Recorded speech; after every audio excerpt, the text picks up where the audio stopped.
시장을 이기는 전략. 지금부터는 지수가 계속해서 다시 만나지 못할 숫자들을 새롭게 역사를 내려갈 것이다. 이런 이야기들이 나오고 있죠. 그렇다면 지금 수준에서는 포트폴리오를 어떻게 또 분배하고 전략을 짜야 될지가 정말 큰 고민입니다. 수익률 높일 수 있는 전략들 함께합니다. 김지혁, 유진투자증권 WM센터 PB 모셨습니다. 어서 오세요. 네, 안녕하십니까. 새해 복 많이 받으세요. 새해 복 많이 받으세요. 12월 중순에 나와주셨고 다시 나와달라는 약속을 지키러 또 와주셨습니다. 새해 이렇게 벽두부터 찾아주신 데에는 분명히 전략 변화와 뭔가 시장 수익률을 제고시킬 만한 전략들을 선물로 많이 가져와 주실 걸로 저는 믿고 있거든요. 네, 맞죠? 맞습니다. 아무래도 새해 시작되고 지금 삼성전자나 SK하이닉스 위주의 좀 반도체 상승이 계속적으로 일어나고 있고 아무래도 올해 어떤 또 기반은 역시 AI 기반의 어떤 성장이 일어나지 않을까라고 기대되고 있습니다. 그때 오셨을 때 저의 느낌은 이제 탑다운으로 보시면서 시장 수익률을 계속해서 상회할 수 있는 반도체 중심으로 끌고 가고 신성장 동력으로 우주와 이제 통신 장비 이야기를 해주셨던 걸로 기억하는데 지금 포트폴리오 변화 있으세요? 26년도? 사실 기존대로 계속적으로 유지는 되고 있고요. 그래서 올해 어떤 기반은 결국 기존에 있었던 AI에서 네. 결국 그 어떤 생산적인 AI 그리고 피지컬 AI 쪽으로의 전환이 지금 기대되고 있는 부분이 있다 보니까 그래서 최근에는 좀 로봇 쪽도 계속적으로 지켜보는 부분이 있다라고 보시면 되겠습니다. 그럼 반도체요. 지금 삼성전자 실적 발표가 확인됐습니다. 사실 연간 초반에 전자의 실적이 나오고 연간 영업이익 추정치가 조금 더 확정되면 늘 소부장이 낙수 효과를 받았던 게 사실이잖아요. 근데 최근 나오는 이야기로는 워낙 공급 가격과 관련돼서도 계속 주마다 상향 조정이 되고 있고 단가의 변화와 이 수주의 변화가 너무 커서 소부장을 지금 가늠하기 어렵다 이런 시각들도 있더라고요. 그럼에도 지금 소부장을 봐야 된다고 보세요? 예, 계속적으로 봐야 될 수밖에 없는 이유는 사실 이번에 CS에서 젠슨 황이 발언한 것을 보게 되면 사실 지금 이 베라루빈이라고 기존에 있는 루빈보다도 훨씬 5배 이상 지금 더 성능을 띠고 있는데 그러게 되면 그 5배 이상의 HBM이 더 필요한 부분도 있을 거고요. 그렇게 되면 당연히 소부장도 당연히 그런 낙수 효과를 받을 수밖에 없다라고 생각하고 있습니다. 물론 최근에 어떤 상승에 대해서는 미리 선반영되는 부분들은 있지만 결국 올해 전반적으로 이 AI 하이퍼스케일러에 대한 이 투자가 줄어들지만 않는다면 사실 이 반도체 쪽은 여전히 어떤 한 포트폴리오의 축으로 필요하다라고 생각하고 있습니다. 소부장 안에서는 그럼 키워드를 어떻게 보세요? 지금 캐파 증설할 소부장을 대응하시는지 다른 키워드를 보시는지? 사실 올해 어떤 키워드라고 보게 되면 저는 HBM4를 좀 기준으로 보려고 하고 있고요. 아무래도 16단을 쌓아야 되다 보니까 네. 그러면 그게 이제 수율이 무너지지 않기 위해서는 결국 유리기판이 필요한 부분들이 계속적으로 지금 얘기가 나오고 있고 그런 유리기판 관련주들을 조금 볼 필요가 있지 않나라고 생각하고 있습니다. 유리기판 그리고 냉각 그러니까 베라루빈과 맞물려서 전력과 관련된 데이터 센터 이쪽이 계속 좋을 거다. 근데 지금 쉬었다가 이렇다 할 시세를 기세 좋게 나타내진 못하고 있는 상황이잖아요. 그럼 종목 선별 중요할 텐데 어느 쪽 보세요? 최근에 이제 큰 종목으로 보게 되면 당연히 삼성전기 위주로 지금 좀 생각을 하고 있고요.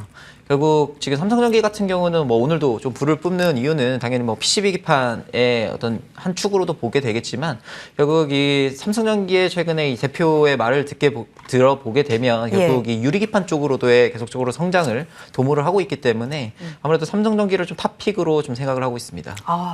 오늘 급등 움직임은 PCB 때문으로 보세요. 그 파운드리 이야기도 있던데. 네, 맞습니다.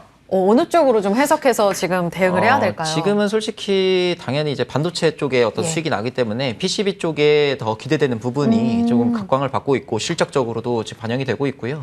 결국 당연히 이제 돈을 버는 어떤 캐시카우의 역할이 PCB가 역할을 하게 된다면 결국 성장성은 결국 유리기판 쪽으로 나오지 않을까라고 생각하고 있습니다. 좋습니다. 아직까지 삼성전기가 명확하게 주가 키팩터로 유리기판으로 재평가받는 분위기는 없었잖아요. AI 밸류체인으로 이제 점점 진입을 했고 오늘의 신고가 여기서 플러스 알파로 유리기판 모멘텀을 다시 한번 기대해보자. 김지혁 PB님의 탑픽 삼성전기 들어봤고요.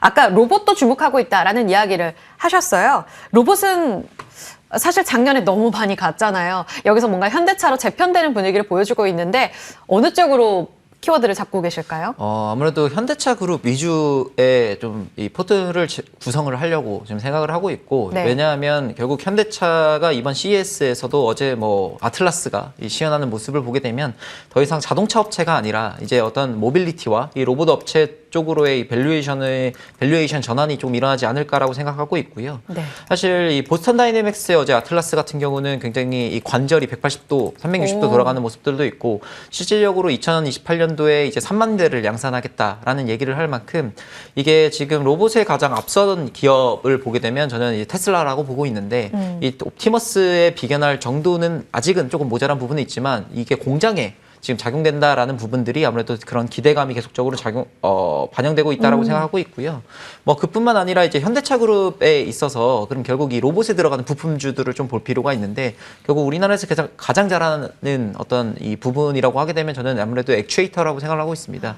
그래서 그 액추에이터 기업들을 좀 볼 필요가 있다라고 생각하고 있습니다. 밸류체인 안에서도 전체적으로 좀 알려주시고 그 안에서 액추에이터 탑픽은 누구라고 보시는지 예, 생태계 더 볼게요. 아무래도 사실 액추에이터라고 하면 결국 이 벤더사를 좀 볼 필요가 있다고 생각하고 있고요. 결국 그 중에 벤더사는 저는 HL 만도를 좀 탑픽으로 뽑고 있습니다. 결국 그 자동차 그룹의 어떤 부품사로 만도가 그동안 계속적으로 어떤 한 역할을 하고 있었고, 근데 이제 최근에 보게 되면 뭐 사족보행 로봇에 있어서 액추에이터를 이미 납품 중에도 있고요. 네. 그리고 이미 테슬라향으로 지금 차량 부품도 납품하고 있습니다. 그럼 향후에 어떤 옵티머스에 있는 액추에이터까지도 조금 기대되는 부분들도 저는 좀 생각이 되고 있고요. 그뿐만 아니라 이 자율주행 측면에 있어서도 최근에 이제 SDV라고 전환을 지금 진행 중고 있습니다. 이게 소프트웨어 디파인드 비이클이라고 불리우는데, 결국 최근에 이제 뭐 테슬라의 FSD도 지금 한국에 들어와서 이제 작동을 하고 있고, 어제 뭐 엔비디아에 있는 이 자율주행 플랫폼도 나왔기 때문에 네. 올해 그런 자율주행과 로봇에 대한 섹터의 어떤 기대감이 밸류에이션이 이제 작용이 된다면 지금 주가보다는 훨씬 더 위에 있지 않을까라고 생각하고 있습니다. HL 만도가 지금 차장님 PB님 탑픽이에요. 네, 맞습니다. 네네. 오늘 관심주이기도 하고, 지금 보면 67,900원까지 올라갔었는데 12월에 쭉 달린 게 아니라 한 차례 쉬었어요. 그때 쉬었던 게 이 인베스터 데이 발표와 함께 로봇 긴 청사진을 그렸는데 너무 먼 미래야라는 이야기로 시장에서는 추가적으로 못 갔었단 말이에요. 그러고 나서 지금 다시 현대차가 달리면서 연간 고점 찍고 지금 다시 쉬는 구간이잖아요. 그럼 여기서 뭔가 단기적으로 다시 트리거가 될 수 있는 이벤트는 뭐예요? CS도 끝났는데. 뭐 물론 CS가 끝난 부분들은 있지만 결국 올해 전반적인 어떤 한 해의 장을 보게 되면 지금 미국에 있는 GDP를 올리려고 하게 되면 결국 이 디지털 공장에 이제 AX 전환이 필요합니다. 그럼 그 전환에 있어서 가장 눈에 띄는 건 저는 로봇이라고 생각을 하고 있고, 그럼 결국 테슬라의 옵티머스가 양산이 되는 부분들이 어떤 트리거로 계속적으로 작용할 것이다라고 생각하고 있고요. 그에 따라서 당연히 현대자동차도 어떤 로봇의 아틀라스 부분들이 나올 거기 때문에 그런 수혜주로서 HL 만도를 볼 필요가 있다라고 생각하고 있습니다. 마지막으로 HL 만도에 대한 질문 하나만 더 하고 저희 AS 넘어갈 텐데, 오토에버, 위아, 오늘 모비스 조금 쉬지만 이렇게 현대차 직결되어 있는 그룹주들이 더 좋잖아요. 그 자회사보다도 HL 만도의 메리트가 더 큰 건가요? 물론 이 현대차 그룹을 살 수 있으면 제일 좋은 부분들도 있지만 사실 지금 이미 벌써 연초부터 주가 랠리가 굉장히 강하게 올라오기도 했고요. 결국 지금 뭐 오토에버만 보더라도 굉장히 큰 상승을 이뤄냈다시피, 그러면 주가적인 어떤 부담인 측면에 있어서 그러면 결국 이 하위에 있는 소부장 기업들을 좀 볼 필요가 있다라고 생각하고 있습니다. 네. 현대차 그룹을 제외하고 나서 가장 크게 수혜를 받을 수 있는 부품주 단에서는 HL 만도 단연 돋보인다. 저평가 메리트까지 말씀해 주셨습니다. HL 만도 잘 기억해 주시고요. AS로 넘어가 볼 텐데 12월 중순에 나와 주셨을 때 주셨던 종목이 너무 인상 깊은 상승률을 기록하고 있습니다. 우주 대표 종목 세트랙 I인데요. 스페이스 X와 직결되어 있는 HVM 먼저 달릴 때는 못 갔다가 오히려 후발주자로 지금 12월 말에 달려가면서 상승률이요, 피비님 110%를 기록하고 있는 이 자리입니다. 네, 맞습니다. 이 자리에서는 일단 정리하는 게 맞습니까? 아무래도 지금 굉장히 큰 상승률이 나왔기 때문에 사실 상승이 나올 때는 조금 어느 정도 이제 비중을 좀 줄일 필요가 있다라고 생각은 하고요. 결국 그 사실 더 큰 상승을 위해서는 어느 정도 조정이 좀 필요하다라는 생각은 있기 때문에 지금 정도는 어느 정도 좀 소폭 이제 비중을 줄일 필요가 있다라고 생각하고 있습니다. 근데 그럼에도 불구하고 우주 항공이 좋은 이유, 어떤 제가 계속 탑픽으로 뽑는 이유는 결국 지금 골든돔 프로젝트에 대한 부분들이 계속적으로 작용하고 있고, 사실 네. 이번에 그 마두로 대통령의 생포 작전에 있어서도 결국 실시간으로 이 추적이 되는 부분에 있어서는 이번에 아무래도 지금 뭐 얘기는 안 나오고 있지만 스타링크의 위성통신이 또 사용되고 있다라는 얘기도 나올 만큼 그래서 그런 점들이 아무래도 위성통신 쪽에 계속적으로 어떤 성장성이 부여되지 않을까라고 생각하고 있습니다. 계속 좋다. 실적도 좋고요. 골든돔 이벤트도 아직 남아 있습니다. 그러면 대한광통신은요, 같이 주셨는데요.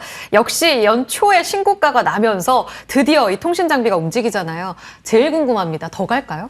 광통신은 저는 여전히 더 긍정적으로 보고 있는 이유는 결국 광 케이블에 대한 수요는 계속적으로 늘어날 수밖에 없다라고 생각하고 있습니다. 결국 하이퍼스케일러들의 이 데이터 센터가 더 이제 건설이 되고 그에 따라서 더 많은 데이터들이 서로 송수신이 필요하게 되면 결국 광통신은 어떤 5G, 6G로서 나아가는 부분에 있어서 필수적이기 때문에 그 점에서도 광통신을 조금 더 지켜볼 필요가 있다고 생각하고 있습니다. RFHIC도 홀딩입니까? 네, 맞습니다. 네네. 같은 관점으로 쭉 들고 가요? 네, 같은 관점으로 계속적으로 볼 필요가 있다고 생각하고 있습니다. 저희가 이 시간에 김지혁 PB와 함께 우주 그리고 통신 장비 쪽 추가적으로 계속 말씀드릴 수 있을 것 같거든요. 지켜봐 주시면 좋을 것 같아요. 반도체와 로봇, 우주로 지금 포트폴리오 짜고 2026년에 기대 수익을 높여볼 수 있는 김지혁 PB의 포트폴리오까지 함께 이야기 들어봤습니다.